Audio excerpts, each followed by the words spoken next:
Kinetic energy हो सकती है, that is 1 electron volt. Now why do we call it as maximum kinetic energy? The reason is because कि मान लो ये electron कहीं पे अंदर वाले लेवल्स पे, जैसे फॉर एग्जांपल ये एक मेटल ब्लॉक कंसिडर करो एंड इस मेटल ब्लॉक के अंदर ये इलेक्ट्रॉन है. अब फोटोन मान लो जा रहा है एंड इस इलेक्ट्रॉन को वो हिट करता है, तो इलेक्ट्रॉन यहाँ से अंदर से बाहर आएगा ना. जब वो अंदर से बाहर आता है तो बीच में और भी एटम्स होता है ना, there are different atoms in between, there are different electrons in between. तो कई बार क्या होता है कि ये इलेक्ट्रॉन इनके साथ टकराने की वजह से ये जो इलेक्ट्रॉन बाहर आता है इसकी kinetic energy reduces due to collisions. ठीक है. एंड बिकॉज इसकी kinetic energy reduces due to collision, so अब इसकी kinetic energy will not be equal to this number, मतलब energy of photon minus work function, या जैसे हमारे एग्जांपल में 1 इलेक्ट्रॉन वोल्ट्स, तो इसकी काइनेटिक एनर्जी फिर 1 इलेक्ट्रॉन वोल्ट नहीं होगी, it will be less than 1 electron volt. हाँ, अगर जो कोई इलेक्ट्रॉन है, मान लो यहाँ पे कोई एक इलेक्ट्रॉन है एंड ये फोटोन को अब्सॉर्ब करके ये सीधा बाहर आ रहा है एंड ऑन द वे वो किसी के साथ भी नहीं टकरा रहा है, तो उस केस में जो इसकी काइनेटिक एनर्जी होगी that will be its maximum, that will be in this case maximum kinetic energy which is this minus this. Okay, so that is why we write this formula this way कि electron की जो बाहर आने वाला ये photo electron है, इसकी जो maximum kinetic energy that is possible is this. Usually इसकी जो काइनेटिक एनर्जी होती है it is always less than this number, इस नंबर से कम ही होती है. Okay, so I hope you have understood this कि ये जो भी एक्स्ट्रा एनर्जी है it is reflected as the kinetic energy. Okay, अब मान लो कि आप 3 इलेक्ट्रॉन वोल्ट्स की जगह पे आप जो फोटोन यूज कर रहे हैं that is let's say 5 electron volt photon, तो ये फोटोन की एनर्जी और ज़्यादा हो गई, फोटोन की एनर्जी और ज़्यादा हो गई, तो ये जो इलेक्ट्रॉन बाहर निकल रहा है उसकी काइनेटिक एनर्जी और इंक्रीज हो जाएगी. Okay, so I can simply say that kinetic energy of photo electron is directly proportional to energy of photon. ठीक है. एंड एनर्जी ऑफ फोटोन को दिखने के 2 फॉर्मूलेज होते हैं, राइट, आइदर hc/λ या h into frequency. So therefore I can write kinetic energy is inversely proportional to wavelength, or kinetic energy is directly proportional to frequency. Okay, now we will look at a new parameter that is called as intensity of the light.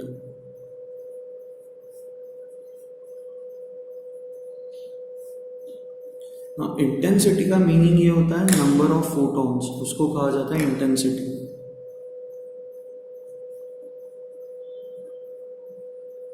So when I से I am increasing the intensity of the light, it simply means I am increasing the number of photons. Okay, number of photons को हम लोग increase कर रहे हैं, but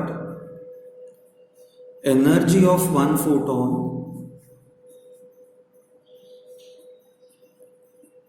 is not affected. See, किसी भी photon की जो एनर्जी होती है वो होती है hc/λ.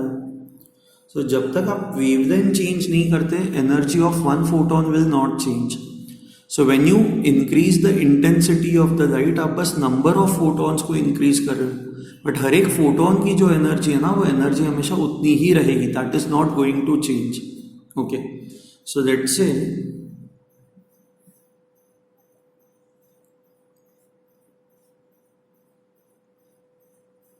ओके, हम लोग ना एक सर्किट बनाते हैं.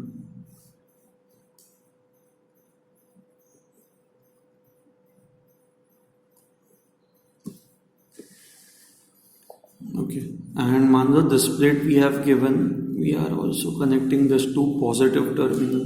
So ऐसे कुछ मान लो ये ऐसा सर्किट है. ओके, ना यहाँ पे ये जो आपकी मेटल प्लेट है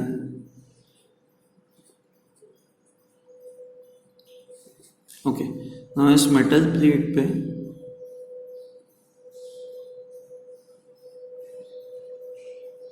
आप फोटॉन्स डाल रहे हो। हाँ, ये जो फोटॉन्स है ये इलेक्ट्रॉन इन फोटॉन्स को अब्जॉर्ब करके ये दो इलेक्ट्रॉन्स जो है वो बाहर आ जाएंगे। नाउ ये इस प्लेट को कहा जाता है anode plate. Okay, now this anode plate right now it has a positive potential. Okay, so it has a positive potential. तो ये पॉजिटिव प्लेट क्या करेगा, ये जो इलेक्ट्रॉन्स बाहर आ रहे हैं ये इलेक्ट्रॉन्स को अब्जॉर्ब कर देगा, it will absorb the electrons. And ये जो इलेक्ट्रॉन्स है ये इस तरह से इवेंचुअली यहाँ से पास होंगे। Now this is your ammeter. So ये एमीटर का काम क्या होता है, it will measure the current.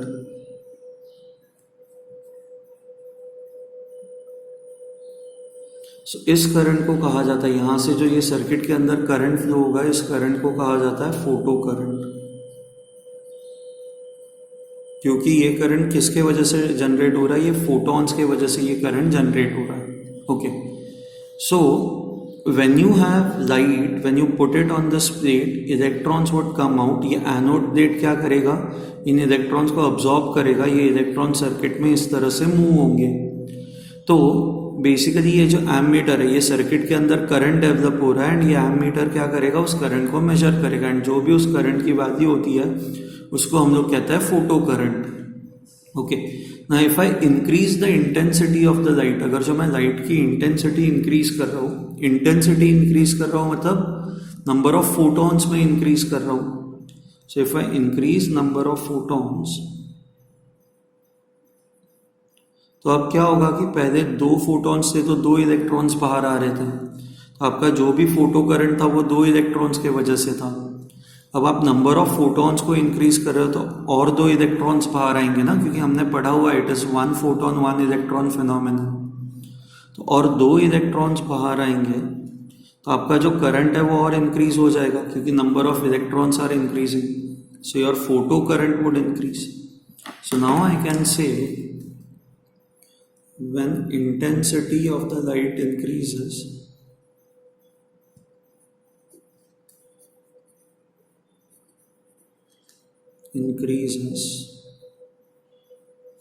then photo current increases.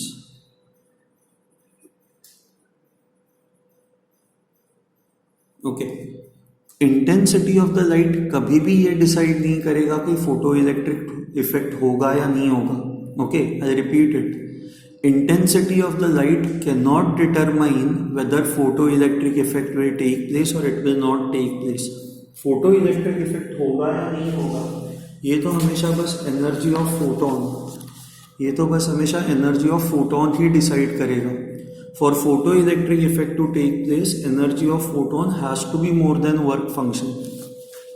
And देखो हमने लिखा भी है कि आप जब इंटेंसिटी ऑफ लाइट को चेंज करते हो energy of one photon is not affected, ये नंबर पे कोई फर्क नहीं पड़ता।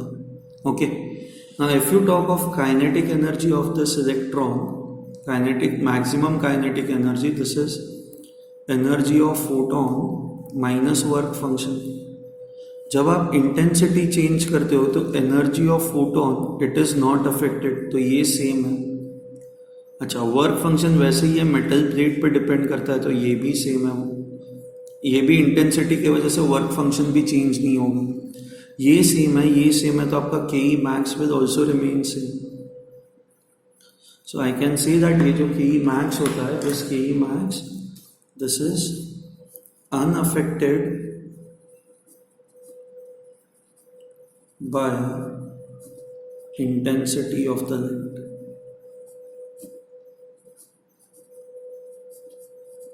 Okay, it is unaffected by the intensity of the light. Light के इंटेंसिटी से मैक्सिमम काइनेटिक एनर्जी पे कोई फर्क नहीं पड़ता।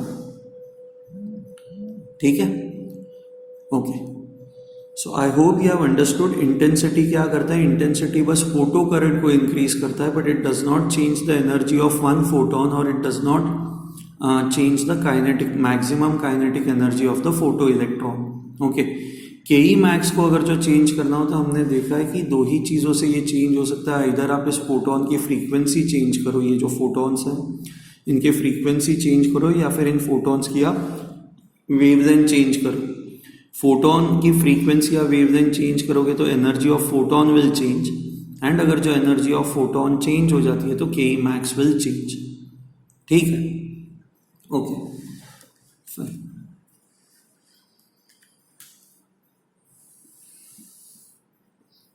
ओके, नाउ लेट्स से ये हमारे पास 7 कलर्स है ना, VIBGYOR।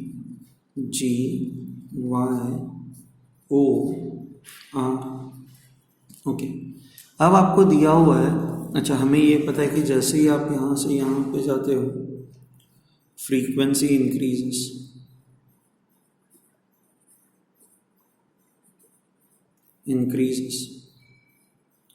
सो वॉयलेट की फ्रीक्वेंसी सबसे ज़्यादा होती है इन कलर्स में, एंड रेड की फ्रीक्वेंसी सबसे कम होती है।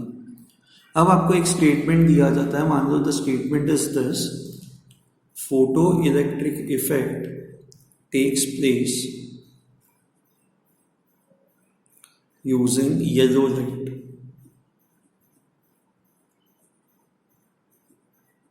Okay, photo electric effect takes place using yellow light.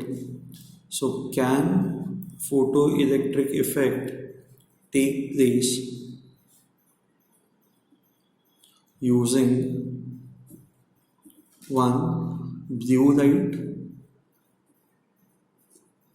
and second red light? Okay. ना सबसे पहले फोटो इलेक्ट्रिक इफेक्ट अगर जो येलो लाइट से हो पा रहा है तो आई can say that the frequency of the yellow light will be more than threshold frequency, correct? So yellow light अगर जो यहाँ पे है तो आपकी threshold frequency जो होगी, threshold क्योंकि ये डायरेक्शन में frequency increase हो रही है ना, तो I can say frequency of yellow light is greater than your threshold frequency. Okay, now if we talk of blue light, we know that frequency of the blue light इस direction में frequency increase हो रही है, तो frequency of the blue light is greater than frequency of the yellow light. This is what we know. And हमें ये पता है कि frequency of the yellow light is greater than the threshold frequency. So therefore I can say frequency of blue light is greater than your threshold frequency. So अगर जो frequency is more than threshold frequency, I can say photoelectric effect takes place. Okay. Now with red light, so at least we know with blue light photoelectric effect will take place. अब red light के साथ देखते हैं क्या होगा। See, we know that yellow light की जो frequency है that is greater than work function threshold frequency, correct? ये जो yellow light है इसकी frequency it is more than your threshold frequency. Okay, and we know that yellow light की frequency is also more than the frequency of the red light, क्योंकि इस direction में frequency कम होती है। बट इस case में अब आप कंक्लूसिवली नहीं कह सकते ना रेड की फ्रीक्वेंसी थ्रेशोल्ड फ्रीक्वेंसी से ज़्यादा होगी या कम होगी। सी देयर आर 2 पॉसिबिलिटीज। अगर जो ऐसा कुछ है कि थ्रेशोल्ड फ्रीक्वेंसी हमें पता है येलो की फ्रीक्वेंसी से कम है, तो अगर जो थ्रेशोल्ड की फ्रीक्वेंसी यहाँ पे आती है तो रेड की frequency is more than threshold frequency, तो रेड के साथ भी फोटो इलेक्ट्रिक इफेक्ट हो जाएगा। समझ में आ रहा? If threshold frequency is over here, then I can say frequency of red is more than the threshold frequency. तो photoelectric effect will take place with red color. But मान लो कि ऐसा कुछ है, frequency ये जो threshold frequency है वो यहाँ पे कहीं पे आ रही है। It is still threshold frequency is still less than the frequency of the yellow color, but it is more than the frequency of the red color ना यहाँ पे। Threshold frequency is greater than the frequency for red color. तो ऐसे case में red की frequency जो है वो थ्रेशोल्ड से कम है, रेड की फ्रीक्वेंसी थ्रेशोल्ड से कम है, तो फोटो इलेक्ट्रिक इफेक्ट नहीं होगा, photo electric effect will not take place. Is this fine? Okay, so I hope this is clear to you कि फोटो इलेक्ट्रिक इफेक्ट किस केस में हो सकता है और किस केस में नहीं, आप कह नहीं सकते। सो पहले केस में you can surely say photo electric effect will take place, but in second case you can not say photo electric effect होगा या नहीं होगा। Okay fine. Next year we will have a detailed chapter on photo electric effect, जहाँ पे graphs and काफ़ी सारी चीज़ें जो है वो कवर हो जाएंगी। ओके, सो अभी तो बस आपको एनसीईआरटी टेक्स्ट से ये फोटो इलेक्ट्रिक इफेक्ट का जो पार्ट है ना, बस वो पढ़ना है, you don't have to worry much. There is one more thing that is called as stopping potential, that is what we will see now.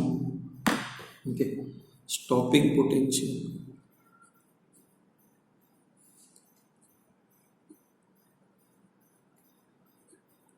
अब ये स्टॉपिंग पोटेंशियल क्या होता है? ये जो आपकी एनोड प्लेट है, ओके, एनोड प्लेट पे अगर जो आप पॉजिटिव चार्ज लगाते हो तो इलेक्ट्रॉन्स यहाँ पे अट्रैक्ट हो जाएंगे, but what would happen if you put a negative charge on anode plate? इस प्लेट को आप नेगेटिव पोटेंशियल दो, तो आप नेगेटिव पोटेंशियल दोगे तो क्या होगा? ये जो इलेक्ट्रॉन बाहर आ रहा है, ये नेगेटिव पोटेंशियल इसको रिपेल करेगा तो ये इलेक्ट्रॉन वापस अंदर चले जाएंगे ना।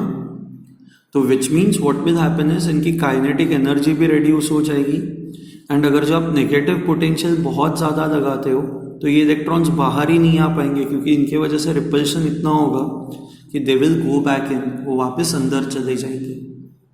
Okay, so how do you find out? So what is stopping potential? Stopping potential is basically the negative potential given to the anode plate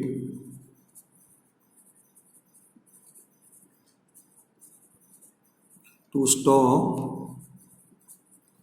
photoelectric effect.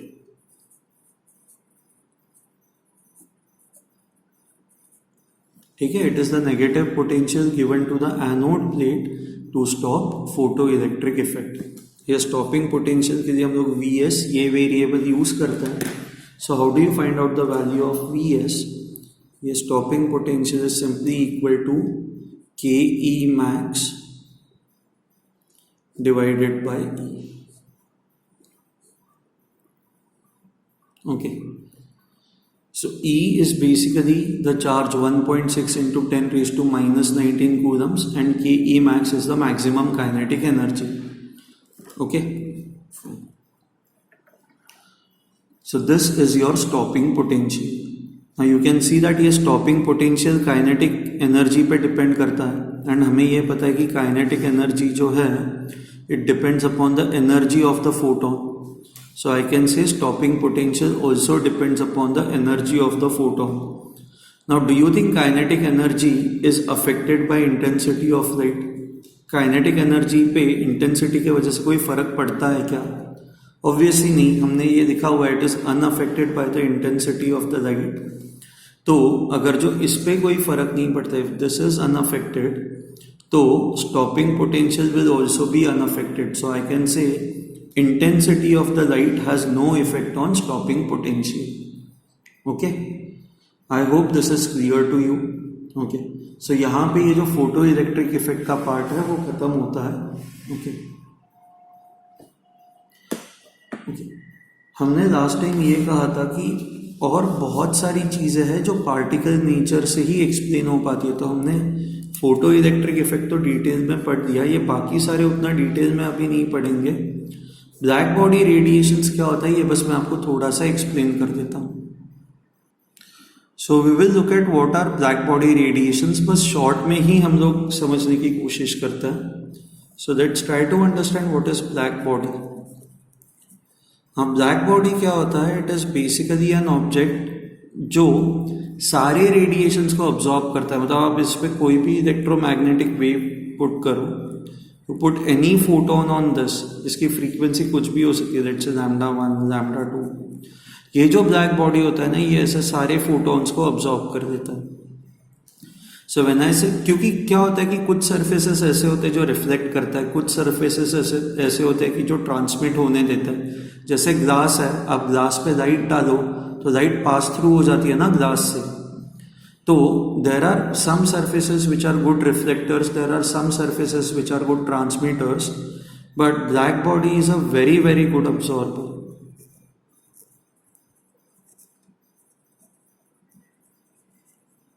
It's a brilliant absorber. ये in fact ये ना सारे photons को absorb कर देता है। Okay, ना ये ब्लैक बॉडी रेडिएशंस क्या होता है कि जब ये जो ब्लैक बॉडी है ये सारे रेडिएशंस को ये जब अब्जॉर्ब करती है, तो radiations are nothing but packets of energy, जिसको हम लोग क्वांटा कहते हैं, राइट। तो ये ब्लैक बॉडी जब इतनी एनर्जी अब्जॉर्ब करती है तो ब्लैक बॉडी का जो टेम्परेचर है वो धीरे धीरे इंक्रीज होना स्टार्ट होता है। अब थोड़े टाइम के बाद आप अगर जो इसको छोड़ दोगे तो ये वापस ना इन रेडिएशंस को एमिट करना स्टार्ट करेगा, क्योंकि it will again try to cool down, right. वो वापस ठंडा होने की कोशिश करेगा। तो ठंडा होने के लिए what will happen is it will again emit radiations. Okay, now let's say you have any black body. Okay, let's say इसका टेम्परेचर है 1000 डिग्री सेल्सियस। ओके, अब ये ऑब्वियसली ये रेडिएशंस, क्योंकि सराउंडिंग का मान लो टेम्परेचर, आपका सराउंडिंग का जो टेम्परेचर है let's say it is 20 degree Celsius, तो आप गर्म चीज़ को ठंडे सराउंडिंग में रखोगे तो it will try to cool down, and cool होने के लिए ये क्या करेगा, it will radiate energy, it will emit radiations. ये इस तरह से फोटोन को एमिट करेगा। ओके, ना आप इस फोटॉन्स के वेवलेंथ्स को मेजर करोगे ना तो यू वुड रियलाइज दैट अच्छा इस फोटोन की वेवलेंथ कुछ और है, इस फोटोन की वेवलेंथ कुछ और है, देन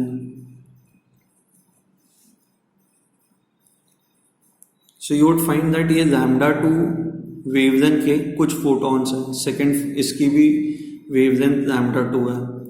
फिर कुछ फोटॉन्स होंगे जिनकी वेवलेंथ कुछ और होगी, λ3, λ3, this is λ4, this is λ5.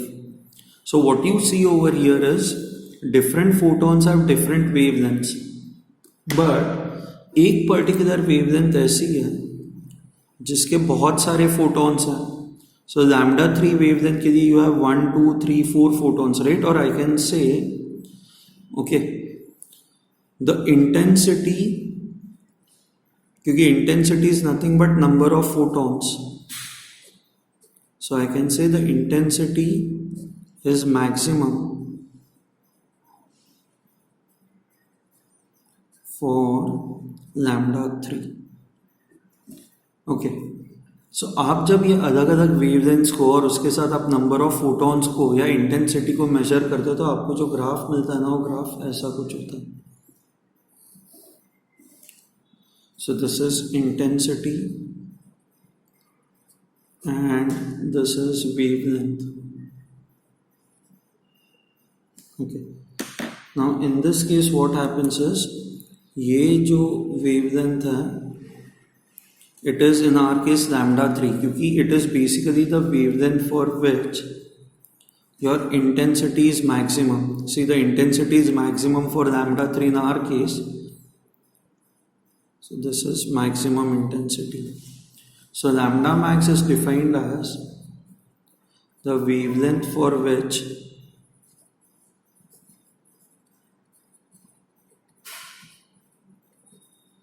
intensity of light or intensity of radiations is maximum. Okay, and ये जो लैम्डा मैक्स होता है कि कौन सी वेवलेंथ के लिए इंटेंसिटी मैक्सिमम होगी या कौन सी वेवलेंथ मैक्सिमम एमिट होगी, this lambda max depends upon the temperature of the black body. So मान लो रेड कलर की वेवलेंथ मैक्सिमम एमिट हो रही है तो ऑब्जेक्ट आपको रेड दिखाई देगा, ग्रीन कलर की वेवलेंथ मैक्सिमम एमिट हो रही है तो आपको ग्रीन दिखाई देगा।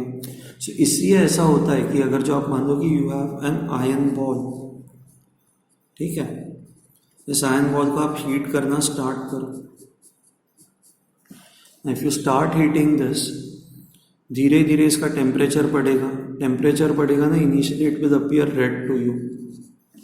Okay, now why does it appear red? उसके लिए Vibgyor. Okay, now red has maximum wavelength, violet has minimum wavelength. अच्छा, अब जो वेवलेंथ मैक्सिमम एमिट होती है, हमने कहा है कि it depends upon the temperature of the black body. अब ये lambda max, it is proved that lambda max is inversely proportional to temperature. तो आपका जब टेम्परेचर कम है तो आपकी लैम्डा मैक्स ज़्यादा होगी, मतलब ये वेवलेंथ जो है वो ज़्यादा होगी. अब रेड की वेवलेंथ ज़्यादा होती है तो इसलिए ऑब्जेक्ट रेड दिखाई देता है. अब जैसे जैसे आप इसको हीट करना स्टार्ट करोगे, इसका टेम्परेचर जो है वो इंक्रीज होना स्टार्ट होगा. टेम्परेचर इंक्रीज होना स्टार्ट होगा तो लैम्डा मैक्स जो है वो डिक्रीज होना स्टार्ट होगा. तो जो वेवलेंथ मैक्सिमम एमिट हो रही है वो डिक्रीज होती जाएगी. सो रेड से ऑरेंज, ऑरेंज से येलो, येलो से ग्रीन, ग्रीन से ब्लू, ब्लू से वॉयलेट.